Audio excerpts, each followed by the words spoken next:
Hey there, Boots Owen here. A couple of Triton showers just to take apart. Found them in a skip, and there isn't much to that really. Found them in a skip. A Triton Caselona, if that's how I'm saying it, and a Triton Coral. This one looks a lot like, I think, the one I have in my house, but with a different name. They're all pretty much the same, so let's take the covers off and I'll compare them. This one has an on-off switch. That's basically about the difference. So this is a Triton Caselona satin. Guessing, can you see that in there? Almost 8.7 to 9.5 kilowatts. The kilowatt rating depends on the voltage in the house, so they'll just have a current draw. This is a model Coral Easy Fit 7.8 to 8.5. So this is a little bit lighter. This is an Easy Fit. It's exactly the same as the one in my house, so I might not take it apart. I might just put it in the box with spares for in case there's a problem. I suspect these were just taken out during a refurb. The Easy Fit thing means that you can bring the pipe in here, over here. You can bring it down from the top on the back. There's a gap. See these gaps here? They let you bring piping in from anywhere. The electrics you can bring in anywhere at the bottom, and you can swap it over from here to here. Just flip it over the way the wires go through this unit at the top. It's a special thing to stop the cables from kinking. So you just unscrew this block and push it over to here. That's a low pressure regulator, not low flow. It's a low pressure flag, and it just drops down mechanically if the thing behind doesn't hold it up, I think. It all looks really clean. That's the indicator light for power on that goes into the button. It's got them trapped. So before you put the cover on, you snap that in there. I'll leave it out for now. Yeah, there's nothing, I don't think there's anything wrong with this. I don't see any discoloration or anything like that. Sometimes you see that they're cooked, and this one does not look cooked. So I'm not going to do anything to it. I'm just going to keep it as spares. In fact, that makes that bit quite short. The other one is different, so let's get into the other one.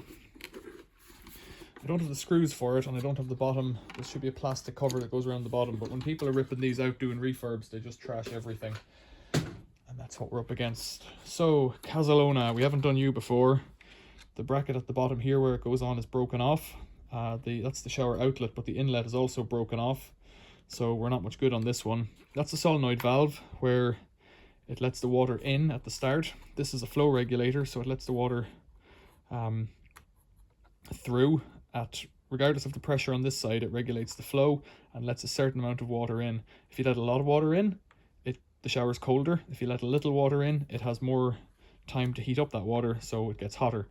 This is a 2-stage switch, and it's just a little bank of micro switches. So cold just opens the solenoid and lets water in, and it just flows straight through.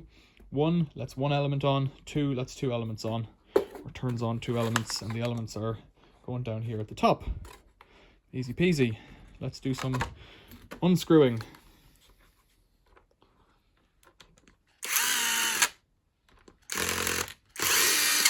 In fact, I expect to get wet here, so I might put something else under it, but I don't want to have to hoover up moisture later on. I don't have a better tray than this. There's an earth here and a thermal fuse, or a thermal trip. I don't know which one it is, but I'll keep that because I have a box of those things. They come in handy. Maybe, given that I've only needed one once. Doesn't have any, oh, it does have writing on it. Let's see, we'll have a look at that in a minute. Let's get the screws out.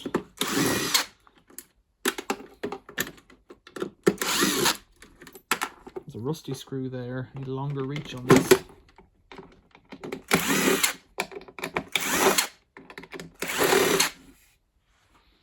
I haven't got one with a longer reach, so I'm going to go manual.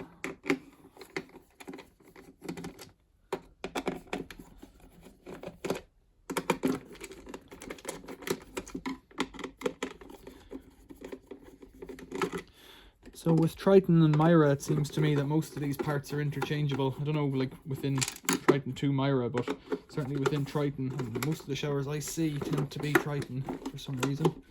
They must be cheap. That's probably it. They have a very simple arrangement, and they're all pretty much the same. Now I'm going to get into this screw. There's a screw under here. So this cable here looks a bit dirty, but not burnt, so I don't know what to tell you about that. turn that around. It looks to have like some kind of glue on it or something here as well. So what I'll do with this is, well, there isn't much recycling in it. The plastic locally can be recycled, which I think is a good idea. That's a solenoid valve, but the pipe is broken off it, so it's pretty much just scrap as it is. Now we're getting some water out of there. This is your flow regulator, and that's a pressure switch. So if this doesn't come on, if there's no flow, it'll just stop working. There's no flow, there's no low flow indicator on this one, but if it doesn't come on, it just won't work. So it can't turn on the element if there's no water pressure.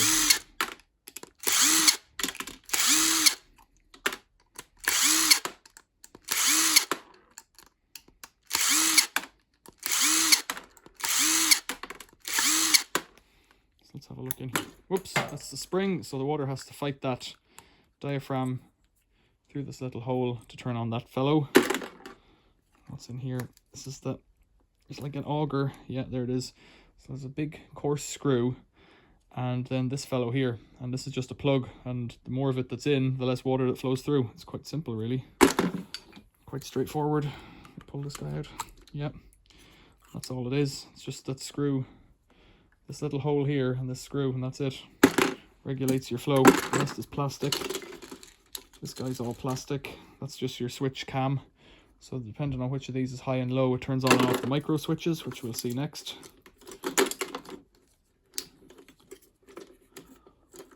So this one has 3 micro switches, 2 here for the elements, and they go straight to the 2 elements, and another micro switch in the back, and that one goes to the solenoid valve. It's very straightforward and self-explanatory, really. They're just on little dowels that are pressed into a piece of ABS plastic. Not much more to it. I'll pull them out.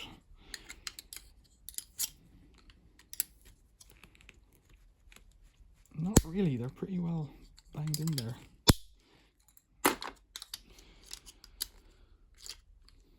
Yeah, it's pretty well stuck. Right, and then this guy should be full of water, so let's lift it out. Oh, the earth is still stuck there. Yeah, there's water coming out into the bucket, into the box. So earth cables. So that's just a piece of plastic, not much more to it. It's not an easy fit, but you can fit it, the pipe coming down from the ceiling on one side. You know, you need to do a bit more plumbing, and then you can have the pipe coming, probably the pipe coming in from the back, and over here they chopped out that bit of plastic and ran it down, or maybe that was for the power coming in, I don't know. This is the power out, or the water out. It's just a little valve, and then there's in here there's a little pressure relief thing, so if your shower head gets blocked but the water's still coming in, this will blow out, and there's a little ball bearing or something in there. Let's have a look. A spring and a ball bearing or something like that. I can't see what's in there. A little rubber plug maybe that pops out. Yeah. Little rubber ball. So it's non-resettable then. That's all it is, a little rubber ball in a pipe, and if it's too much pressure, out it comes. On top, earth cable, thermal fuse, and on here on this side we've got live, the neutral to one side of the elements, and then live comes in through the thermal fuse on top. It's like a thermal trip. They're normally resettable, and if your shower clicks and won't get hot, if you take off these 2 screws here, and there's a little thing I'll show you now, you pop in. So you only have to take off 1 screw actually, even that off, and then push this guy back in. That pops out, stops the power going. So the power comes in through here, over to the thermal fuse. That's your first cut off. Then you've got your micro switches, one or both to the element, and should be able to snap these off. They have little tabs on them. They're a bit sharp as well. Oh, this thing keeps leaking out water as well. That's your live side of the wiring loom. The neutral side has that thermal fuse on it. Let's have a look at that. It's your earth lead. Come on out of there, buddy. Earth cables. That's just water. So in here, it's just empty. There's a pipe at the bottom. I can see from the green in the bottom there. I don't know if you can see it. It's a copper pipe that runs up to the top. And so the water has to come in here, flow past the elements up to the top, and then down this little pipe to the shower thing at the bottom. I could open it up. 8.5 kilowatts, so that's like 3 kettles boiling at the same time when that thing is 9.5. More than 3 kettles boiling, almost 4 kettles boiling. If a 2.2 kilowatt kettle, it is more than 4 kettles on at the same time for this little deal here. And that's all it is. That's the electric shower water heater bit. See the way the water's kind of trapped in there. There's the elements there. I think that was the live and that was the neutral side, and those are the columns that hold on the heating element. Wasn't much more to them really, other than that they hold it on. So I can break off this, I guess, just like that. It's just a bit of brass. It's got some kind of rubber in it or something. That's a bit weird. Yeah, I don't know what that is. Okay. Yeah, look at that. It's got this little kind of rubbery snot on the end of it. Don't know, but that's the element inside. So all I did there was I cut all the way around it with a hacksaw. Like I said, inside there's a piece of copper pipe. Give it a wiggle, give it a twist, and it should just come out. There we go. It's just standard copper pipe, about 10 mil maybe, something like that. And there's the element, 1 and 2. I don't know which way around they are. That one looks bigger, so maybe that's the number 1 and that's the additional element. I don't know. Now, if you want to get down to scrapping elements, the next step is to cut these. This is when it gets quite tricky. Very tricky, in fact. Let's have a go. So, I might be able to do it from here and just quit, because I don't really want to do the whole thing. Grab the end of the element, pull it and twist it out. It might just break off, and in that case, we're not going to get anywhere. But I've done this before. No, it's just broken off, that one. Let's try it again. Let's try pulling it out. So what I'm trying to do is get the inner element out. I can't get a grip on it. So in here, this heavy wire, maybe nichrome or something like that, or it's not brass, it's joined onto another bit. So let's get in a bit further. Let's cut this guy off if we can. Just like to show you what's inside, because you can go to the bother of salvaging all this copper.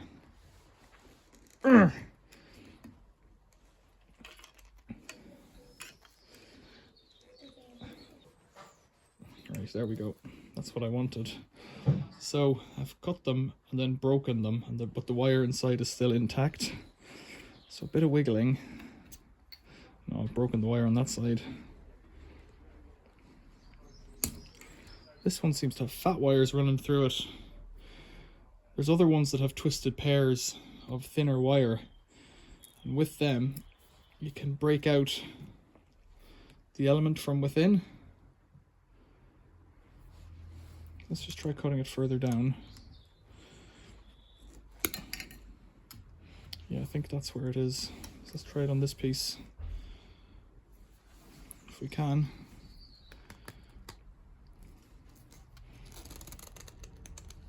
This is a proper waste of time, really, is what this is. So, with my box, you've got to kind of tap out the stuff, and there's the... You gotta get in here and get these twisted pairs of wire. Very carefully tease them out, because they're suspended in this fine white dust, which I think it's just called minerals. But you see how the wire's coming out like a twist, and it will expand out. So there's a lot more, it's coiled up a lot tighter inside.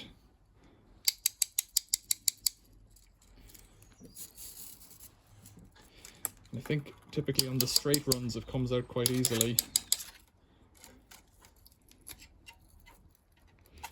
I might have gotten to the end. But when you're trying to straighten out the curved sections, it's a proper pain. And if you pull too hard, it'll break. That's the other secret.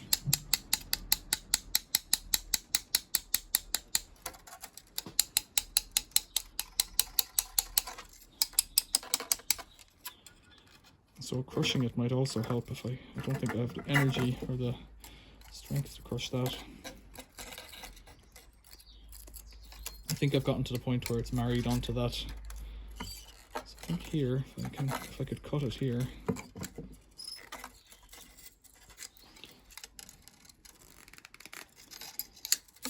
So if you're into real scrapping, that's clean copper. And you got to go again.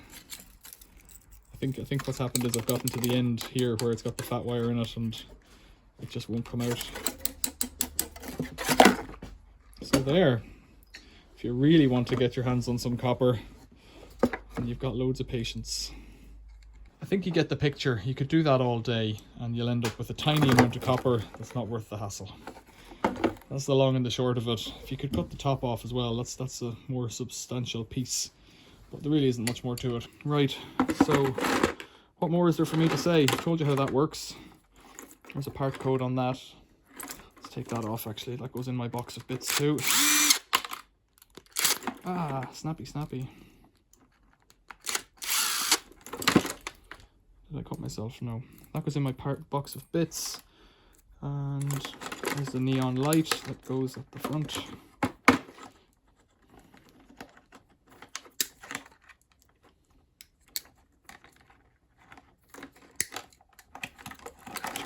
Cable tie.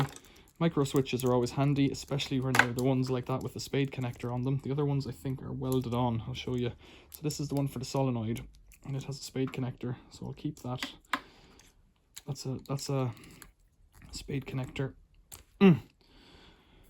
Spade connector micro switch. It might have a lower rating actually. Does it have a number on it? Honeywell, so it's a good one actually.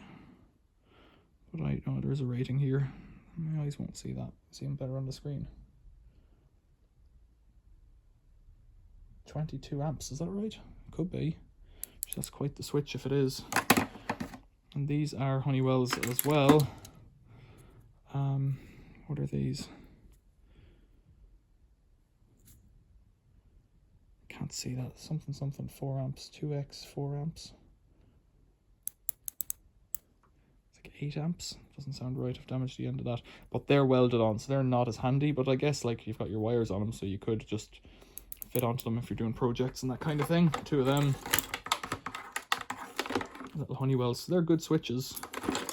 This fellow here, the thermal fuse, it's welded onto this wire, so I'll just cut it off. I'm not going to use... It's a thermal overload sensor, maybe? What numbers does it have written on it? 36TXE 11 14543 L50-8.5 degrees 8.5C S0643. Don't know anything about that. And this is all 600 volt heat resisting 105 degree cable. So there, right, that's all there is to it. 12 minutes of me looking at a shower. You watched it. If you got this far, tell me why. It might have been helpful to you. If you need to see what's inside your shower, if you think something's gone or how it works, that's why I post these videos, so that if I ever come up against it, I'll just know where to look. It's basically an archive or a library of information for me. Never seen one before, Caselona, but these are all the same. These Tritons, if it's that shape of a front, they're all the same inside. They all have the same elements. There's only a few variations on a theme here.